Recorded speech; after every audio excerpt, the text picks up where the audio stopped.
Next हमने क्या पढ़ना है, देखो metallic radius.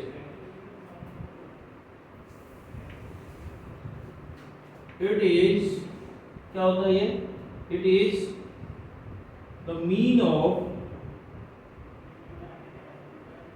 internuclear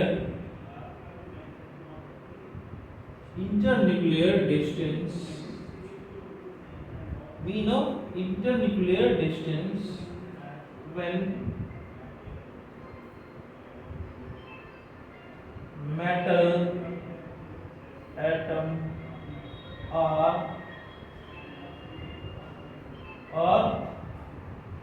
bonded through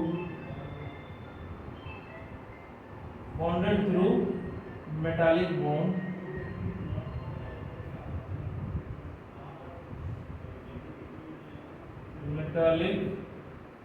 bond, in a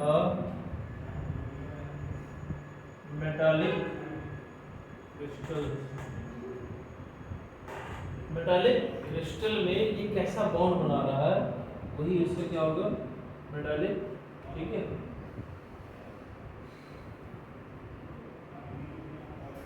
जैसे देखो बेटा, इधर देखो, लिथियम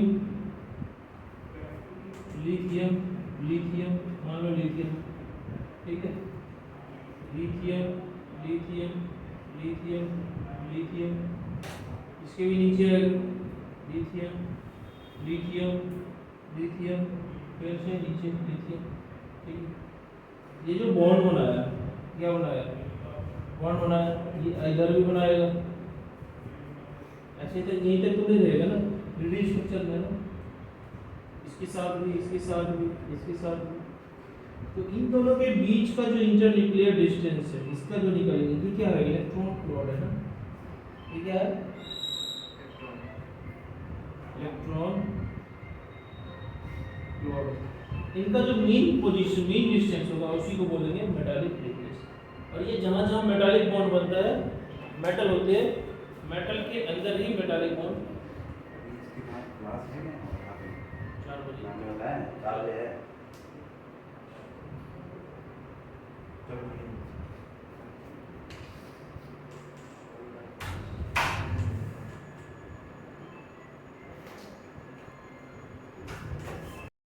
मेटालिक रेडियस को हम क्रिस्टल रेडियस भी बोलते हैं। क्या बोलते हैं, ठीक है, मेटालिक रेडियस। अब कोई पूछेगा तो डिफाइन कर दोगे ना, क्या डिफरेंस है दोनों में, कोवेलेंट में, मेटालिक में। जहां पे मेटल बॉन्ड बनाएगा वहां पे क्या होगा, metallic radius. Metallic radius is treated as atomic radius of, इसके लिए मेटल एलिमेंट है यदि, तो उसके लिए एटॉमिक रेडियस कौन ट्रीट करे, क्या होगा, तो atomic radius as a behave कौन करेगा, मेटल। जो रेडियस ऑफ क्रिस्टल होता है वो भी ज्यादा होता है रेडियस ऑफ कोवेलेंट।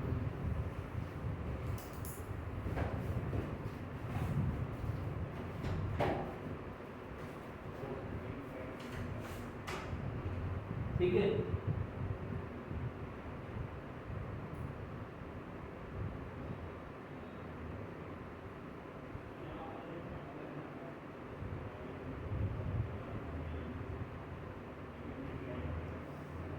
नेक्स्ट है आपका आयनिक रेडियस। आयनिक रेडियस ये तो सबको पता होगा, जगत को पता है। Ionic radius of an ion may be defined as the distance from its nucleus to the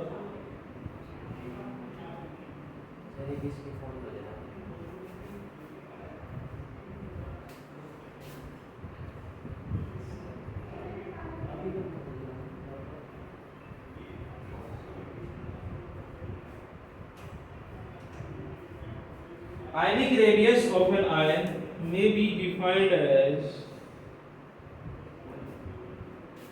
लिख लिया, ionic radius for ionic radius of an ion may be defined as क्या, the distance, किसका distance, the distance from its, the distance from its nucleus to the point up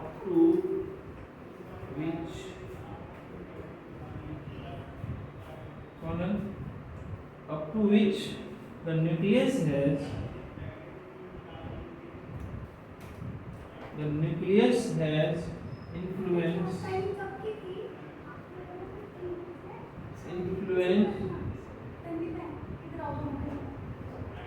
on the electron cloud of the ion. ठीक है, देखो ये क्या है, cation. Cation का size हमेशा छोटा होता है, कैटायन का छोटा, एनायन का साइज हमेशा बड़ा होता है। ठीक है,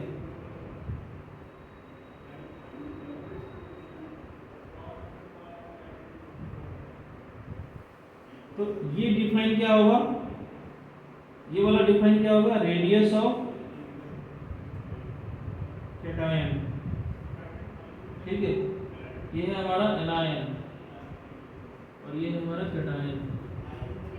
ठीक है, ये जो डिस्टेंस होगा यहाँ से यहाँ तक,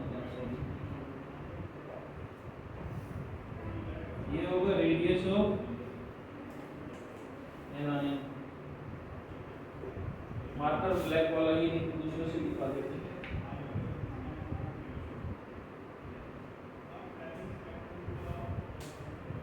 सॉरी, ड्रॉ कर लिया क्या, ये तो कोवेलेंट रेडिएशन होता है, ड्रॉ कर लिया क्या, ये ऐसे होगा ना, इसमें तो ये टच करते हुए जाएगा, जब आयनिक रेडियस बनेगा तो ओवरलैप तुरंत कर देगा। ये है कैटायन और ये है एनायन। ठीक है, यहाँ से यहाँ तक होगा ये रेडियस ऑफ कैटायन और इसको बोलेंगे, यहाँ से यहाँ तक इसको बोलेंगे radius of anion.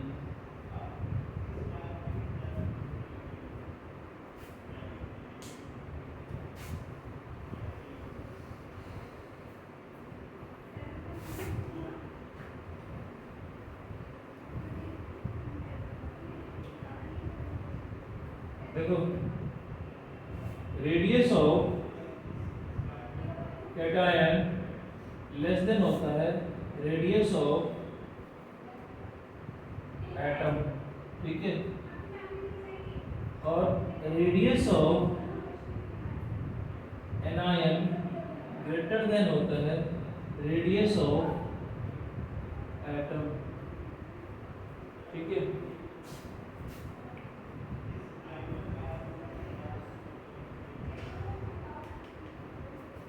Radius of cation, इसका मतलब क्या हो गया, यदि मान लो कोई सपोज फॉर एग्जांपल मान लो कोई एलिमेंट ए, ठीक है, इसका हमने क्या बनाया, एनायन भी बनाया और इसका हमने कैटायन भी बनाया, तो इसका मतलब क्या होगा, ए प्लस रेडियस लेस देन ए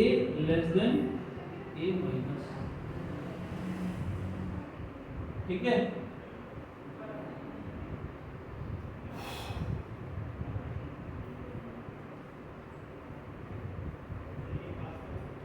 जैसे k प्लस k है और k माइनस। ठीक है बच्चों,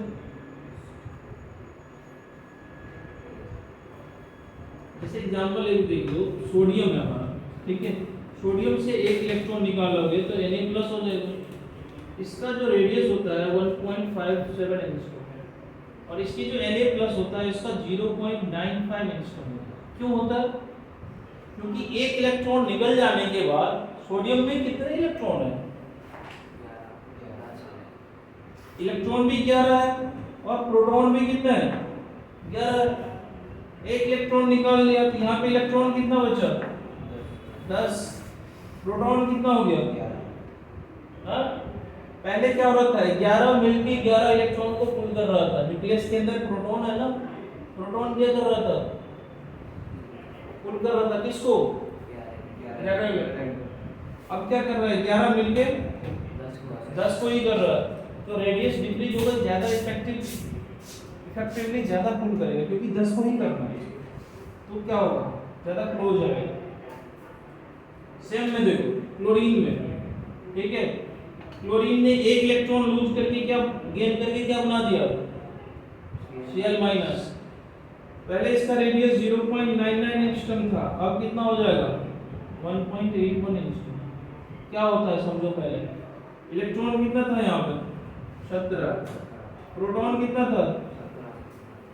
अब इलेक्ट्रॉन कितने हैं और प्रोटॉन कितने हैं? 17। अब 17 को 18 को करना पड़ रहा है, फोर्स बढ़ गया ना और मल्टीप्लाइड हो गया। ये इलेक्ट्रॉन तो मतलब नालायक बन जाता है। वैसे भी आउटर मोस्ट इलेक्ट्रॉन क्या है? नालायक है, तुम लोग की तरह। हाँ नहीं,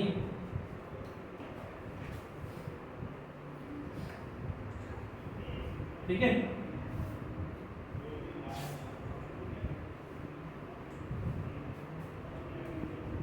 आयन में जब भी होगा तो क्या होगा?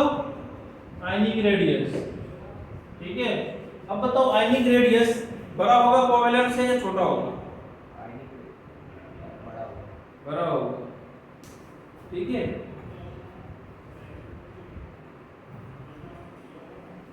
अब देखो एक ना समझो, आइसो इलेक्ट्रॉनिक क्या होगा, ये भी समझा देते हैं। आइसो इलेक्ट्रॉनिक पढ़े थे, आइसोटोप, आइसोबार। आइसो इलेक्ट्रॉनिक में भी क्या होता है? आइसो का मतलब होता है क्या? क्या होता है आइसो का? सेम। इलेक्ट्रॉन का मतलब होता है इलेक्ट्रॉन। तो ऐसा स्पीशीज जिसके पास सेम नंबर ऑफ इलेक्ट्रॉन हो, that is called the iso electronic species, ठीक है।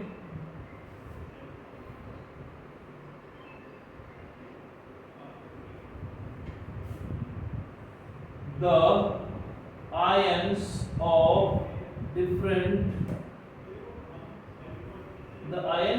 different elements या atoms, different elements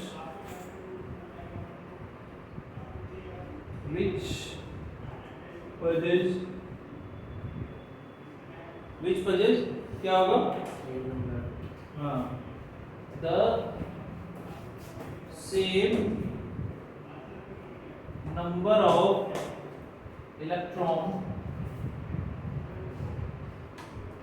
which possess the same number of electron is called, क्या बोलेंगे उसको? आइसो इलेक्ट्रॉनिक, ठीक है।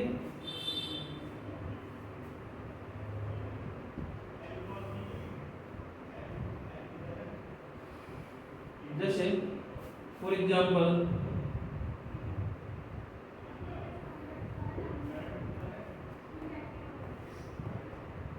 क्या ले ले, लेकिन Na+ लो, Mg2+ लो, Al3+ लो, ठीक है।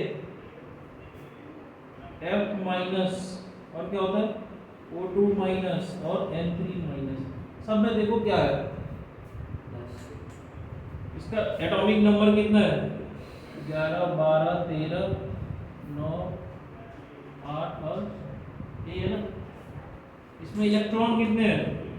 10, 10, 10, 10, 10, 10, है ना। क्या है एटॉमिक नंबर? क्या है सबका? सेम।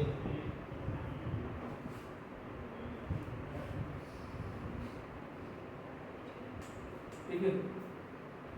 इसका Z/E रेशियो निकालो, Z/E 1.1, ये कितना होगा 1.2,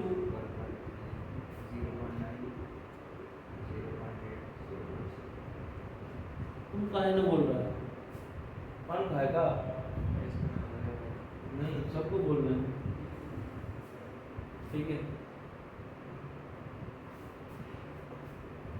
देखो जिसका Z/E जितना ज्यादा है उसका रेडियस उतना कम होगा, ठीक है।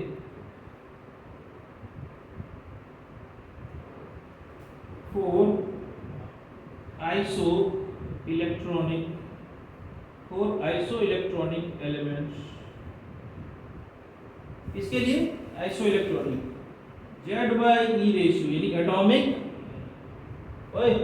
एटॉमिक नंबर अपार, यानी कि एटॉमिक नंबर बोले तो proton number, basically proton number ही है।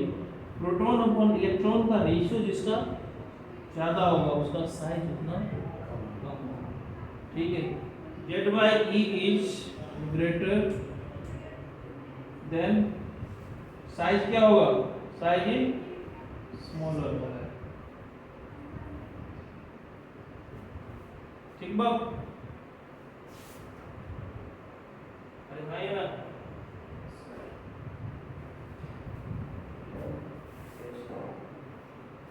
इसमें बताओ किसका साइज ज्यादा होगा, तो सबसे छोटा किसका होगा Al3+ का, क्योंकि यहाँ सबसे ज्यादा है।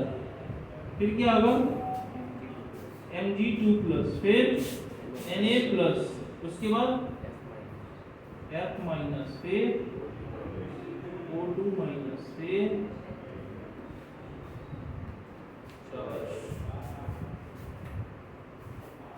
ये किसका ऑर्डर है,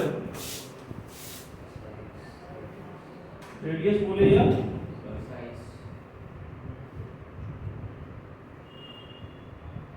याद रहेगा, हाँ नहीं याद रहेगा।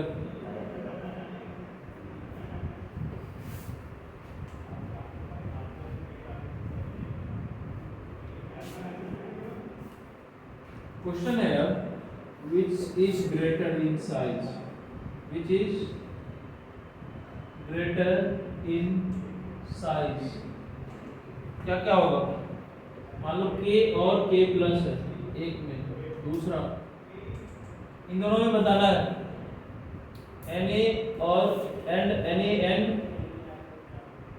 Mg2+, इसमें किसका है, थर्ड में Li+ and Na+, Li+ and Na+, fourth में कुछ भी ले लो F- Mg2+ and Na+, ठीक है। बताओ तो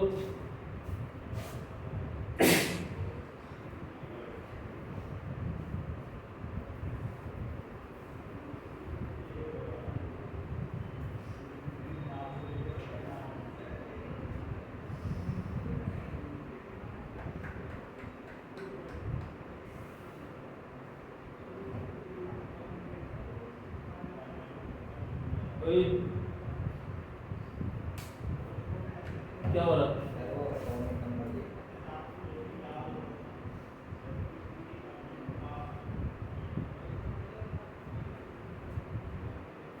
कर लेगा, इसमें किसका ज्यादा होगा, ये हो जाएगा, दूसरा Na, ठीक है, इसमें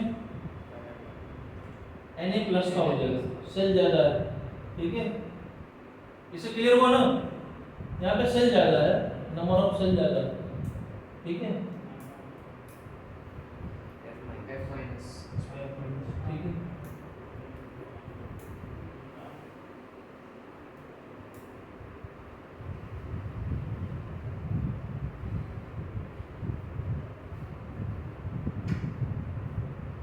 नेक्स्ट है आपका radius trend in periodic table. Periodic table का रेडियस का ट्रेंड क्या है, ठीक है। देखो इधर, पहले इधर देख समझो। पहले मान लो, अभी पीरियड की बात नहीं कर रहा, मान लो ये ग्रुप की बात कर रहा है, ठीक है। ग्रुप में ऊपर से नीचे फ्लोरीन, क्लोरीन, ब्रोमीन, आयोडीन, ये तो ऊपर से नीचे जा रहा है तो नंबर ऑफ सेल बड़ा होते जा रहा है। ऊपर से नीचे जैसे ये टॉप टू बॉटम हमारे क्या हो रहा है, टॉप टू बॉटम क्या हो रहा है, n इंक्रीजेस, n इंक्रीज हो रहा है तो रेडियस भी क्या होगा, नंबर ऑफ सेल बढ़ रहा है ना, k l m n बढ़ रहा है, n1 n2 n3 बढ़ रहा है तो रेडियस क्या होगा,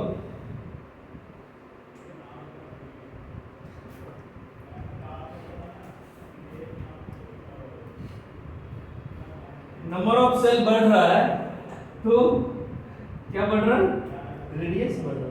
तो हमको पीरियड ग्रुप में कोई दिक्कत नहीं है, लेकिन दिक्कत कहाँ हो जाती है, पीरियड अभी जो पढ़े हैं, अभी क्या पढ़े हैं, लिथियम से लेके फ्लोरीन तक जाते जाते रेडियस डिक्रीज हो रहा है। क्यों हो रहा है मैंने नहीं बताया, नहीं बताया। हाँ, जैसे ली बे बक,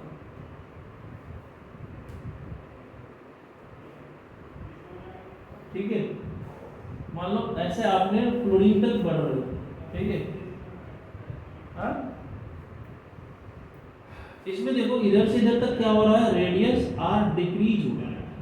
क्यों डिक्रीज हो रहा है, क्यों डिक्रीज हो रहा है, इसका जेड वाई निकालो,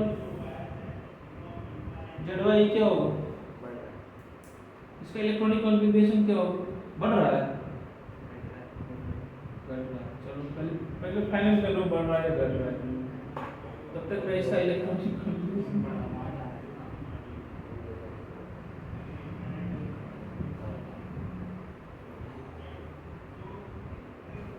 इधर कहाँ से आ गया, कार्बन के बाद नाइट्रोजन, फिर oxygen, chlorine, 2s2 2p3 2s2 2p4 2s2 2p5, ठीक है। इधर से इधर की तरफ रेडियस को हमने क्या किया था, डिक्रीज किया। यदि रेडियस डिक्रीज हो रहा है इसका मतलब क्या होगा, कुछ ना कुछ गड़बड़ है। जेड बाई ई करेंगे तो लिथियम का एटॉमिक नंबर कितना होता है, 3, सबके क्या हो रहा है, कैसे कह दिया था बढ़ रहा था, इसलिए मैंने नहीं बताया। 3/3, यहाँ भी 4/4 करोगे, क्योंकि जेड वाई क्या है, कांस्टेंट है सबका।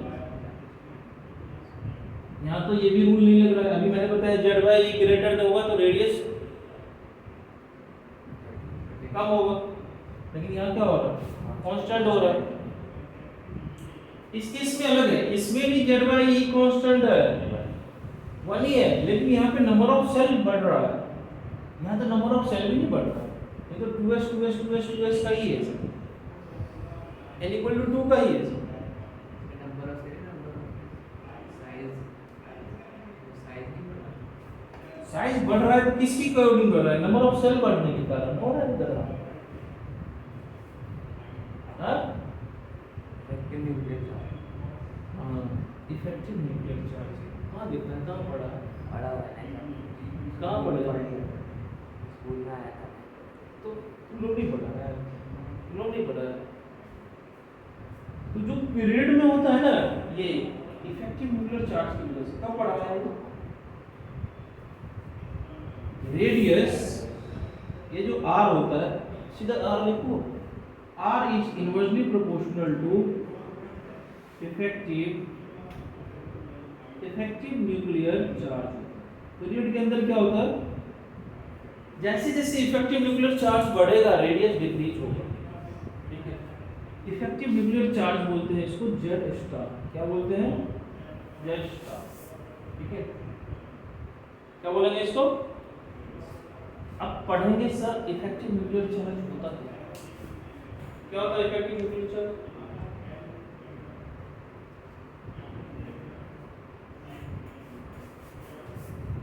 What is effective nuclear charge,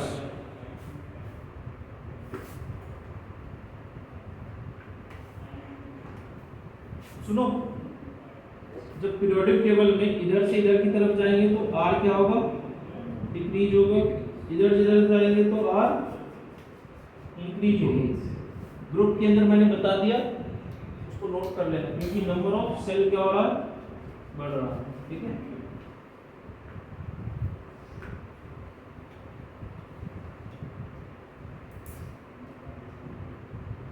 मैं अभी पीरियड की बात बता रहा हूँ। इसके लिए हमको इफेक्टिव न्यूक्लियर चार्ज को पढ़ने से पहले हमें पढ़ना पड़ता है क्या, क्या पढ़ना है,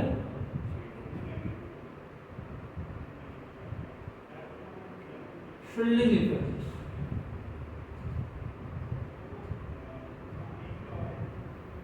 व्हाट इज शील्डिंग इफेक्ट?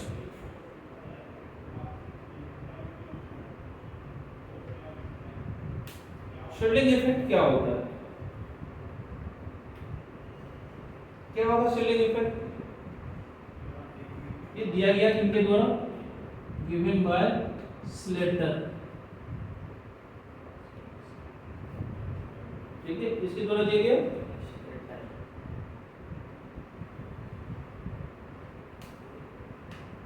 इसको बोलते हैं स्क्रीनिंग इफेक्ट भी बोलते हैं। क्या बोलते हैं, स्क्रीनिंग इफेक्ट या शील्डिंग इफेक्ट।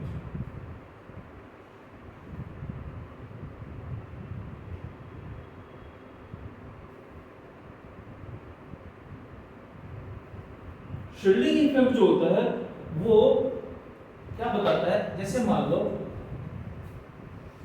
मैं कहता हूं, इसको अगले क्लास में लिखाएंगे, पहले समझा देते हैं। जैसे मान लो ना कि यहाँ पे ना कोई कार्यक्रम हो रहा है, ठीक है, बहुत बड़े जो है विद्वान संत आ रहे हैं, दूसरा चीज को बताएंगे। ये देखो इंडिया के बहुत बड़े, मान लो कौन किसको जानता है, बहुत बड़े संत जिनका नाम बताओ, कौन से गुरु, प्रेमानंद जी। ठीक है, चलो अब प्रेमानंद जी महाराज जी आ रहे हैं मान लो, ठीक है, तो जो आगे में खड़ा होगा क्या होगा, आगे खड़ा होगा, उनका इन्फ्लुएंस उनसे क्या होगा, ज्यादा होगा, नहीं होगा। जो पीछे खड़ा होगा वो क्या चाहेगा, आगे आए, और जो आगे खड़ा होगा वो क्या चाहेगा, पीछे वाला हमको धक्का ना दे। ऐसे ही होगा ना, ऐसे ही होगा ना। तो इसके मतलब क्या होगा, वो एक दूसरे को क्या कर रहा है, स्क्रीन कर रहा है ना, ढक रहा है, नहीं कर रहा है। मान लो आगे कोई खड़ा हुआ है, पीछे से कोई जा रहा है, तो वो क्या कर रहा है, अब उधर वाले को ऐसे रुक चुप के देखना पड़ेगा ना उसको, इधर कभी इधर कभी इधर। इसका मतलब उसका इन्फ्लुएंस जो है, जो आगे खड़े हैं उनसे क्या हो गया, कम हो गया ना। प्रेमानंद जी महाराज का जो आगे में बैठे होंगे तो कृपा पा रहे हैं, बीच वाला चाहेगा, पीछे वाला भी और पीछे होगा वो भी चाहेगा, तो सब एक दूसरे को क्या करेगा, सेम वे में इलेक्ट्रॉन भी ऐसे ही करता है न्यूक्लियस के लिए, क्योंकि न्यूक्लियस पॉजिटिव चार्ज और इलेक्ट्रॉन क्या है, नेगेटिव चार्ज है।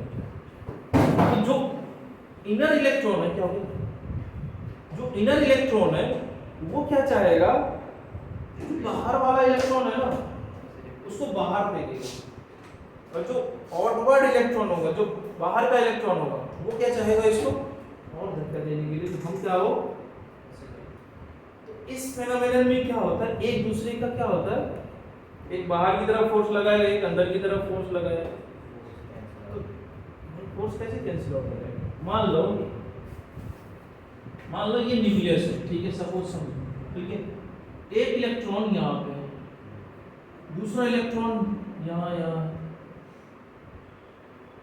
ये इलेक्ट्रॉन इधर और इधर है।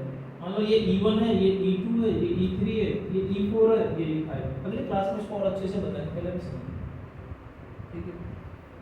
इस पे क्या होगा, ये इलेक्ट्रॉन इन्वर्ट लगाएगा, क्या होगा, हाँ,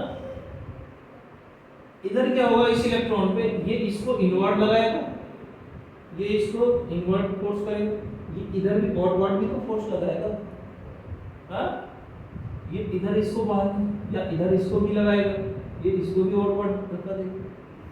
ना समझो, हाँ? इवन देगा। लेकिन सबको क्या हो रहा है, सब एक दूसरे को क्या कर रहा है, इस न्यूक्लियस तक जाने के लिए रोक रहा है। कोई ऐसा होगा इसको पीछे से खींच लेगा, सर इवन मतलब देगा ना E2 इवन क्या? मतलब जैसे वो E2 E4 को पुश कर हाँ, ये भी फोर्स करेगा ना इसको, ये भी तो इसको करेगा, ये इसको भी करेगा, इसको भी करेगा, इसको भी करेगा, इसको भी करेगा। सर E2 इवन को आगे की तरफ कर रहा है। हाँ E2 जो है हाँ, इवन को आगे की तरफ धक्का देगा, आगे की तरफ आगे नहीं देगा, देखो है, दे रहा है ना भाई, नहीं होता है। जैसे एग्जांपल समझो ना, पहले मैंने क्या कहा, आगे ये बैरिकेडिंग लगा हुआ है, हाँ? वो आगे वाला क्या होगा, जाना चाहिए, वो उसको और पीछे से धक्का मिल रहा है। तो ऐसे ही एक इलेक्ट्रॉन दूसरे इलेक्ट्रॉन को इनवर्ट पुल और आउटवर्ड पुल करके एक दूसरे का क्या कर रहा है, फोर्स को कैंसिल, और चाह रहा है हम सब क्या लोग न्यूक्लियस की तरफ अट्रैक्ट हो। तो इसका जो इन्फ्लुएंस होगा इफेक्टिवली जितना होना चाहिए न्यूक्लियस से उतना, इसी को बोलते हैं इफेक्टिव न्यूक्लियर चार्ज। मैं समझा? हाँ? या जितना E3 का होना चाहिए, किसके न्यूक्लियस से इसका इन्फ्लुएंस जितना होना चाहिए उतना नहीं होगा ना। न्यूक्लियर चार्ज तो है, हमने क्या पढ़ते हैं, इसमें Z प्रोटॉन है तो Ze हो गया, इसका एक electron Ze into E force of attraction होती है।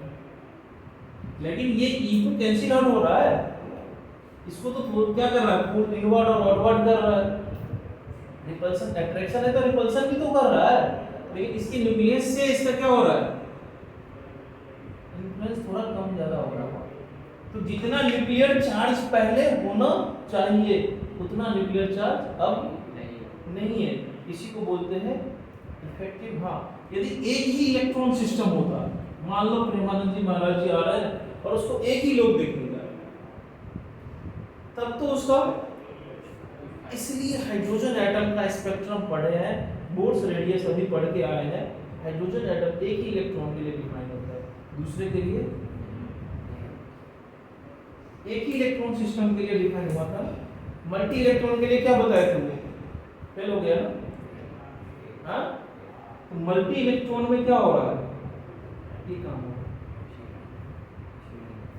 स्विंगिंग इफेक्ट हो रहा है, पर्दा, ठीक है, समझ गया? इसको अगली क्लास में और अच्छे से बताएंगे और इसका कैलकुलेट किया जाता है। अच्छा, कैसे कैलकुलेट किया जाता है, मान लो अभी वो भी सिखा देंगे, हम बोलेगा तो हम वो भी बता देंगे। जो E3 पे है ऑब्वियसली होना चाहिए Ze into E, लेकिन E3 वाले पे कितना इसका इफेक्टिव न्यूक्लियर चार्ज है, या E4 वाले पे या E5 E6 वाले पे, उसका कैलकुलेशन के रूल्स होते हैं, ठीक है? अगली क्लास में